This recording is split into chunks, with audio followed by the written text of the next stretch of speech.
John Henry, I've written a film scenario. Oh, aye? What's the good of that? Don't you realize that there are millions in it? Millions of what? People? No, millions of pounds. Aye, there may be millions in it, but what are we going to get out of it? There's millions in the bank, you know, but you can't get at them. Where do I come in this? You are to play the hero. The hero? Yes. Do I wear spats? No, you're not that kind of a hero at all. As a matter of fact, when the story opens, you are absolutely down and out. Well, that's nothing new, is it? I'm always like that. Where's all this supposed to take place? Alaska.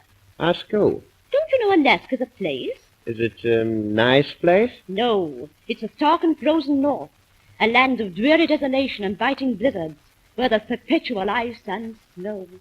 Well, I shall want some new vests if I'm going there. New vests? What on earth are you talking about? Well, the only vest I've got hasn't a tail to it, and if I have to go sitting about on polar bears and icebergs, I know I shall catch my death of cold. Now, when the story opens, you are discovered in Dawson City without a shoe to your foot or a shirt to your back. What, with the thermometer 30 degrees below zero? Oh, do be quiet, please. Don't you understand I'm only speaking metaphorically? I don't care how you're speaking. I know I shall catch my death of cold if I've only got a pair of trousers on. Will you be quiet, John Henry?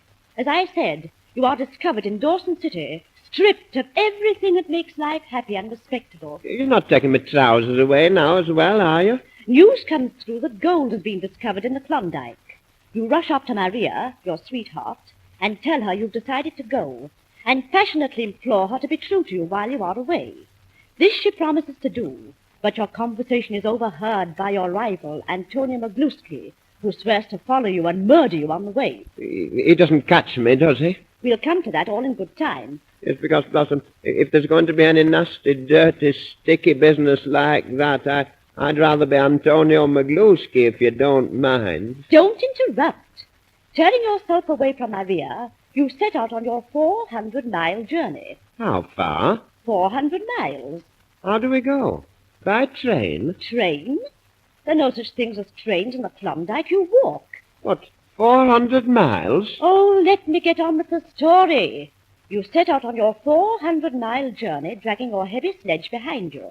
Have I to drag a sledge now? Of course you have. You take all the tools and provisions on it. Yes, but I mean to say 400 miles. Why, it'll take me all day. For 3 days you toil on, and after fighting your way up the precipitous mountain paths, you are caught in a blizzard on the Yukon Trail. And what? Caught in a blizzard on the Yukon Trail. Oh. Why, what did you think I said? I thought you said I was caught in the gizzard on a hook and nail. Suddenly, you find yourself in a terrible predicament. I knew I should find myself in something before long. The right of you is a gaping abyss. How did she get there? How did you get there? The abbess. Is there a monastery about? Oh, I mean a chasm, a precipice. Oh. To the left is a high precipitous cliff, and in front of you is a towering mass of black rock. You've got me into a nasty mess, haven't you? It's all right to get out of it. Thank you very much. Now then, just repeat the position you're in. Yes. Now, on the right, I've got a gaping abyss. And on the left, a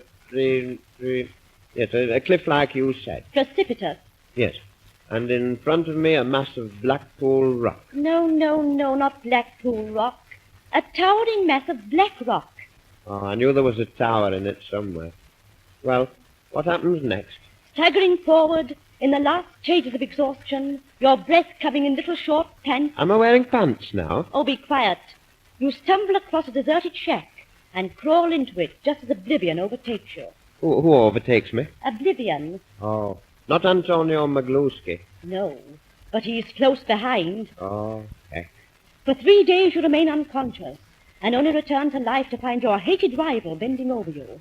He lifts his knife to plunge it into your palpitating heart when a diversion arrives. Oh, an excursion arrived. No, a diversion. Maria bursts open the door, covers Magluski with her gleaming six-shooter, and forces him over a yawning chasm onto the rocks below. Well, that finishes him, doesn't it? Only for a while. He comes back in the next act. Oh, well. Then a terrible snowstorm springs up, and you are again forced to take shelter in the shack, where you remain for a whole week. Is Maria with me? Certainly. Just the two of us? Just the two of you. All by ourselves? By yourselves. Wow.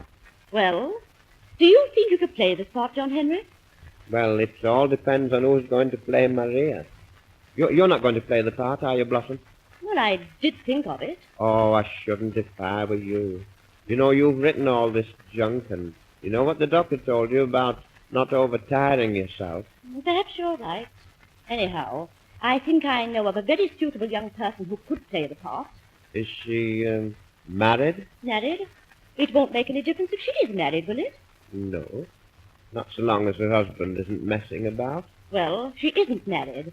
And if you want to know who it is, it's Miss Valencia Sour Lemon. What? Valencia Sour Lemon? Yes. That woman with teeth like a rabbit and ears that flap about when she walks and a chin that sticks out so far she can't talk on the telephone.